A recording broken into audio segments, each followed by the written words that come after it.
In our first story, Fitch Solutions is forecasting a 43% depreciation of the cedi to the US dollar this year. The research arm of ratings agency Fitch is also projecting a 30.1% fall in the value of the US currency in 2023, which means the woes of the local currency will not get better anytime soon. Fitch disclosed this in its latest report on Ghana. Here's Charles Nixon-Yaboy's report. The cedi has since the beginning of this year lost about 36% in value to the dollar, according to Bloomberg. It depreciated by a little over 4% last week, starting this week at 10 cedis 10 pesos to the American currency. This has drastically shot up prices of some commodities, increasing both the cost of doing business and living in the country. Fitch Solutions said the continuing investor concern over the country's large fiscal deficit put downward pressure on the cedi. Again, the currency's weakness will keep revenue risk elevated for foreign investors dependent on revenue streams in local currency. This is despite an expected $2 billion inflows from the Afrexim Bank and Cocoa Board syndicated loan. Furthermore, it said in the light of reliance of Ghana's construction industry on imports, the cedi's weakness will add to upward pressures on prices of construction materials from existing supply chain disruptions. This, in turn, will further contribute to increased project costs and potential investment delays in the near term. Well, in the course of the bulletin, we will try and engage research lead at GCB Capital, Courage Buti, on what to make on this current projection from Fitch Solutions. I'm going to try to speak with Courage. Hopefully he's on. Courage, good afternoon to you. Can you hear me? Can you hear me, Courage? Yes, I can hear you. Oh, great. So what do you make of this prediction by Fitch that by the end of the year would see the cedi decline 43% to the US dollar? How probable is this based on current circumstances, I should add? Well, as things stand, we've already crossed 35% depreciation to the dollar. And so 43 is not far-fetched.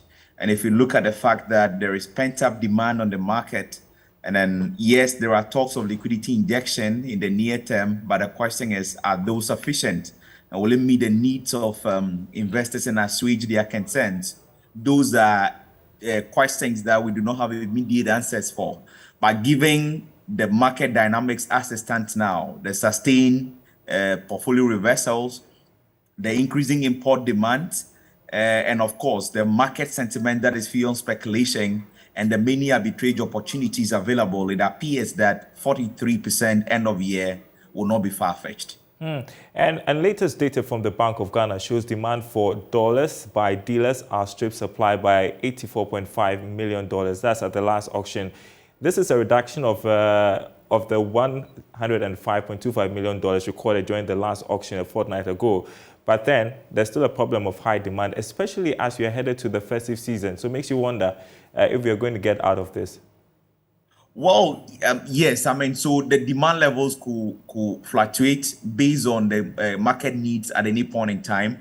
But the fact remains that there's been excess demand. I mean, for the last few auctions or so, I think since Q2, there's been excess demand. Bank of Ghana never really met the demands from, say, the banks or the BDCs in total. I mean, it's always been what the target is. I mean, and that is what they allot. So it's all of those excess demand goes back to the spot market. It is part of the reason why there is the pressure. What we've noticed over the last 9 to 10 weeks is that unlike previously, the Bank of Ghana hasn't done any spot market interventions. And so it leaves the demand deficit quite obvious, which is the reason, or part of the reason, the cedi is also plummeting quite fast on the retail market. So you can see that it's a bit controlled on the Bank of Ghana's interbank market. But then if you go to the retail market, then it's falling quite faster because of the lack of intervention on that market segment, really. So if that trend continues and going into the festive season,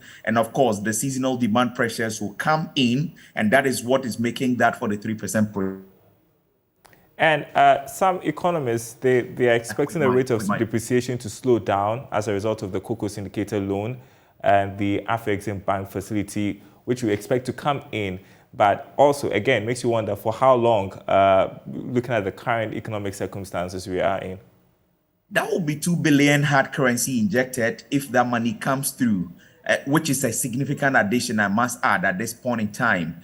What that does is that it helps the Bank of Ghana strengthen their market surveillance and interventions, and then at least improve spot market presence, which will help at least stabilize the CD around current levels. But between now, the Cocoa Board is now doing a roadshow, an announcement probably would follow, but the money is not disbursed in bulk. It actually comes in tranches. I mean, and it will start coming in, I believe, from October, November, thereabout, right? What that does is that at least the news of it improves sentiment. But between now and whenever those flows will start coming in, and I understand the Afri-Exim loan is coming maybe tomorrow or Thursday. Now, if that is the case, we could get the positive news effect and actual flows supporting the CD in the meantime. And between 35% and 43% is not too distant. So we could still go a bit higher, but prices are sticky downwards. And so even if the liquidity comes through, chances of we regaining some of the lost value of the CD between now and end of the year might be quite slim. And if there is some correction, it will not be enough to erode most of those losses already, really. So the outlook is still quite pessimistic, even if the interventions come in. At best, it will help stabilize the CD around the current levels. Outlook still pessimistic. Thanks so much. Research lead with GCB Capital, Courage Boutique there, joining us with some analysis on the currency. We'll still stay with the subject of the CD's depreciation because the business community continues to pressure government to urgently take steps to address the free fall of the local currency against major trading currencies. Now, the Traders Advocacy Group Ghana says the situation is badly affecting operations of businesses, especially in marketing their products. Leaders of the trade union say prices of goods and services keep increasing due to the depreciation of the CD and fuel price hikes. Love FM's Mona Lisa Frimpong has more in this report. A trader, Mamitiwa, sells leather bags at Adesheman Market in Kumasi. She explains her business is gradually going down due to the CD fluctuation. I feel chair mono LICiano. They are kofa and Yamana 40 feet na $20,000. And about $25,000. But says yes, I mean, Yamana may make off our China. No, and I'm saying, I buy an amin cobium and make Raniamana $50,000. And I drew because yes, I make $1 or bank and make $10,000 here. And Maminia says, yeah, no $1 billion. And so before the now it's $10,000 and I $500 million. I am unable to import leather bags. I am running at a loss.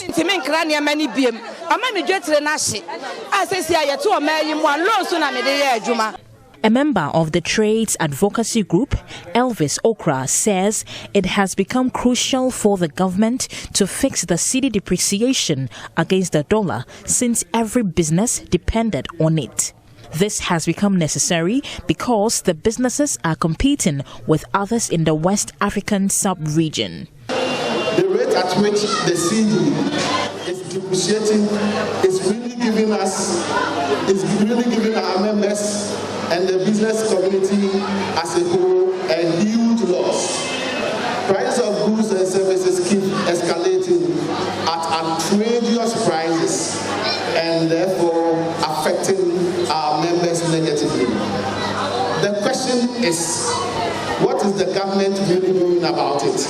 Leadership of the group says members are unable to repay bank loans as interest rates shoot up.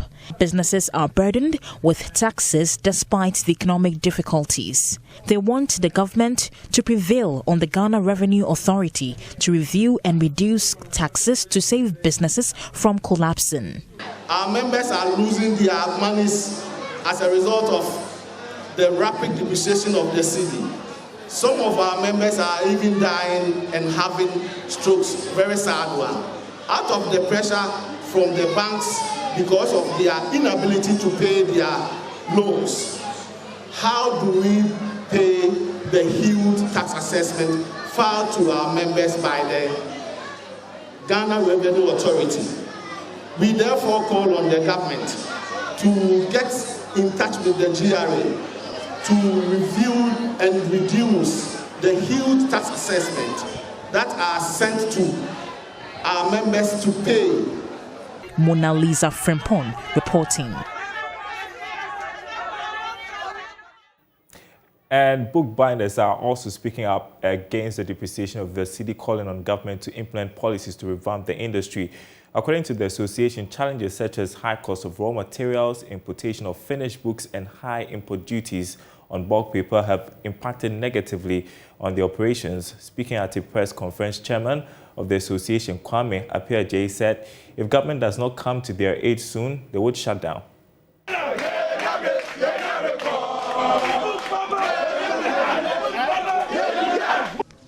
As of today, a gram of 90 grams, that is the high bulk, is costing 690 and 850 Ghana cedis. But for the period of 3 months, it has increased over 500 Ghana cedis. You can imagine, a gram of newsprint is now 320 and 400 Ghana cedis. An SS book, or note one, as you properly call it, without cover, is 2 cedis 20 pesos, and so on. It is very difficult to work with this high cost of materials to produce affordable books for both public and private schools. We are therefore calling on government to factor the Bookbinders Association in the deliberation to bring business back to normal. We hereby request the following: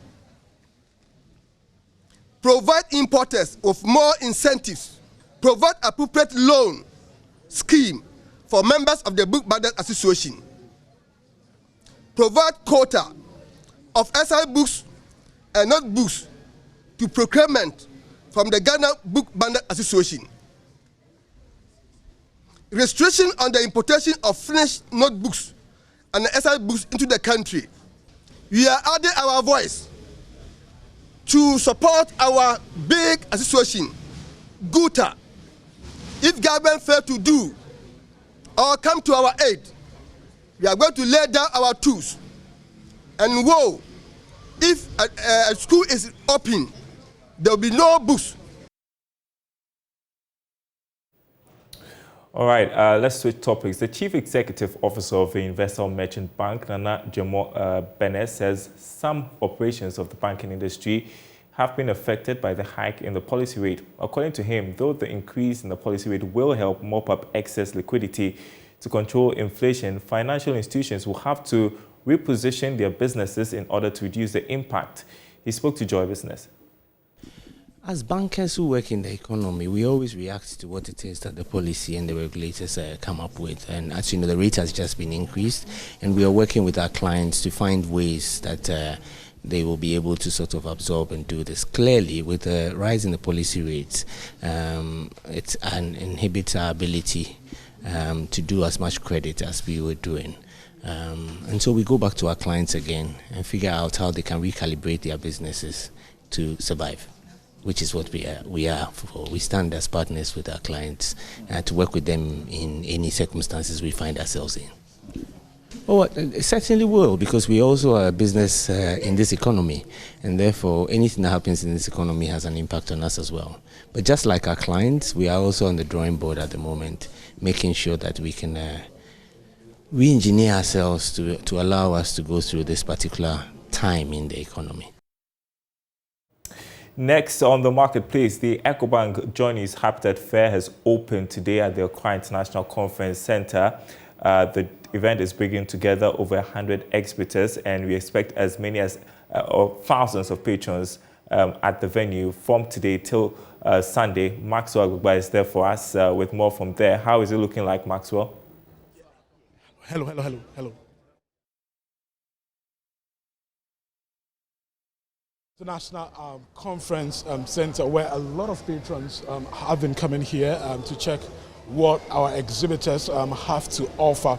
And what we're doing is to go to some of the intriguing things that we've seen here quite a number of them. Remember that there are 100 stalls here at the foyer of the Accra International Conference Center. This whole place has been transformed into a one-stop shop for everything housing. If you're home, just wake up.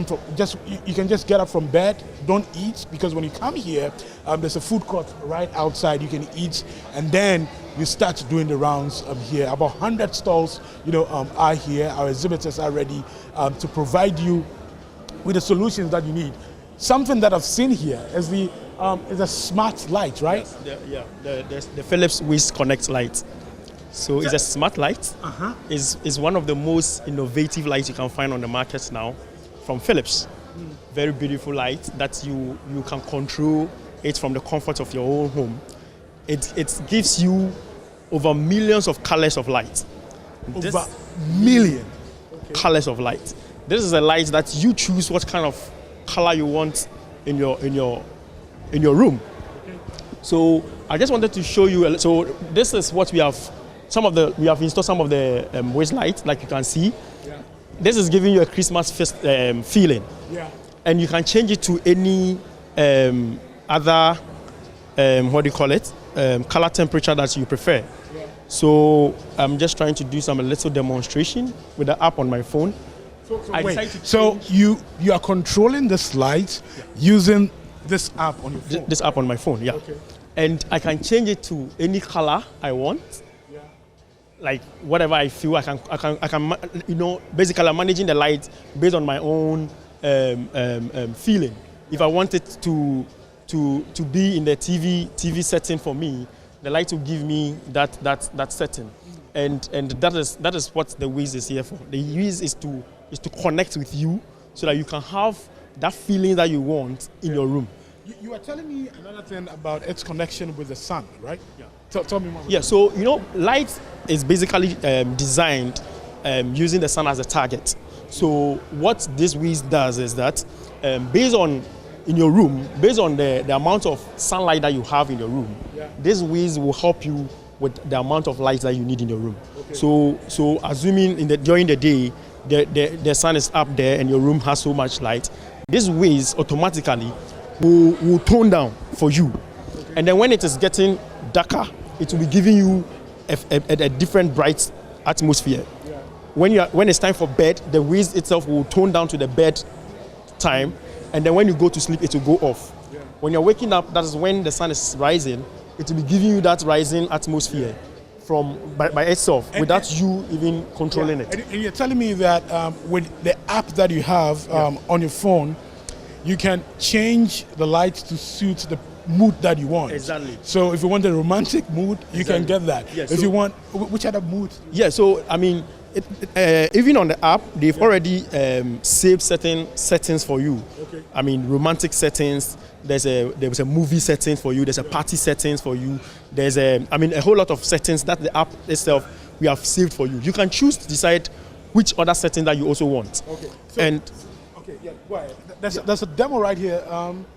There's something we can watch. This is one. Exactly. So on the screen, we are showing you what you can use the light for. Okay. The Wiz Connect give you the magical feeling that you really want to have in your room. Yeah. Where with just one bulb, you choose how you want the light to be displayed. And you control all of that from your phone using an app. With an app. Okay. So in the demo that you are seeing now, this is a man having this Wiz in his various rooms. Okay. He can on it from wherever he is in the room, control it to whichever color temperature that he wants to enjoy, and then he's there. Okay. And then he's there. So this is like the living room, how the light is being managed in the living room. This light is also you can use Alexa to control it. Okay. So without even touching your phone to control it, you command it, Alexa should on the light. The light will come on by itself. Okay. The light will come on by itself. You just need to... Like you can see in the background, so it's not just older folks coming around, but you can see young people coming here together with their parents. So families are actually coming around.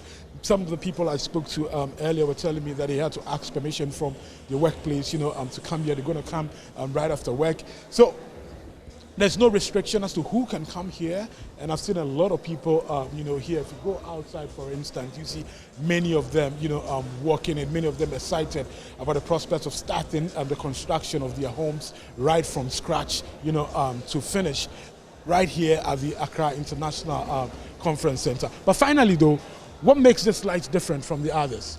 Yeah, so I think one, the power to control everything, with an app. The beautiful thing about the Philips light is that there's an eye comfort feature on our LED where you can look at the lights and nothing will happen to your eye. I mean, there's no problem. You won't have any problem with the light. There are a lot of LEDs on the market, which at the end of the day, when you use them, you have effects with your eye. But these are lights that are eye comfort. They give you that comfort with your eye that you wouldn't have any problem in the future. So this ways, like I said, has an hours of, when you buy this and you install in your house, you are looking at 15 years of experiencing this beautiful light in your room without any problem with your eye. Okay. The children can use it in their room without any problem at all. And it's so beautiful. What's the name? My name is Bernard. Bernard Afedo. Okay. And I'm Thank you for Philips Lighting in Ghana. Okay. Thanks for talking to us. Thank you very much. Yeah. So that's it. There's actually more, to see, and hopefully we'll be bringing you all of those updates, in our subsequent bulletins here. But that's what is happening here at the Accra International Conference Center. If you're not here, you're missing out. And you have to make your way here to the foyer of the Accra International Conference Center to see for yourself what is happening here. So those lights, pretty cool. Thanks very much indeed. And so if you have some time, you can check those products out at the Accra International Conference Center where the EcoBank JoyNews Habitat Fair is taking place. Let's now turn to tech issues. And Henry Kobler, lead for Eyes of Africa, joins me. Great to have you, Henry. Now, let's get straight to it. Following a successful pilot implementation, the Bank of Ghana has launched its regulatory and innovation sandbox developed in collaboration with MTech Solutions. Tell us about this technology and how it's going to change the offerings of the financial sector. Thank you very much. So generally, when it gets down to technology, you would realize that there are points where you need to do a lot of testing before you go on live.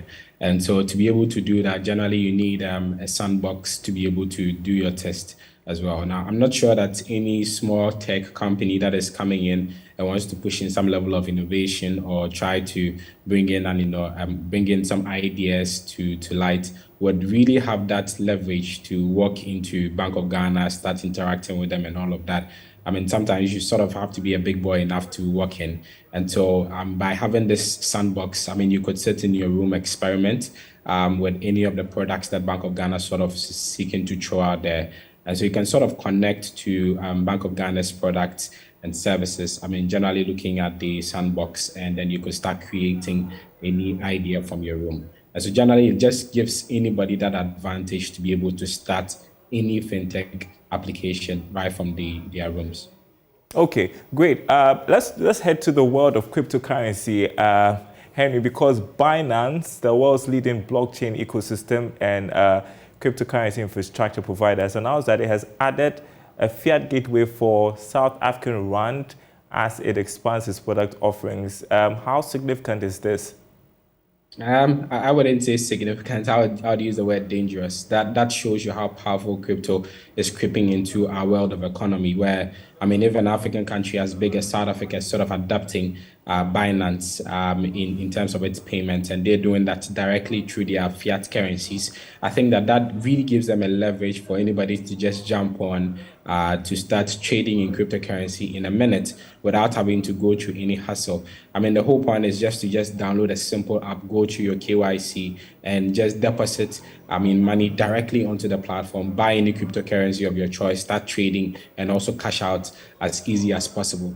That gives you a sense of innovation that comes into the fintech application, which applies to African countries. I wouldn't be surprised if that hits Ghana very soon, because I'm already aware that mobile money payment is already going through in terms of P2P transfers on cryptocurrency on Binance directly. And so people in Ghana already, feeling that good heat on Binance. But the point is that, again, I come to the point where I feel that regulators should come in quickly to relatively bring in a lot of conversation around the talk on cryptocurrency and how we can start building before I mean, these foreign currencies, foreign companies basically creep in and start making most of the money without any proper regulations to it. So I think that it's a good part. It's dangerous to look at.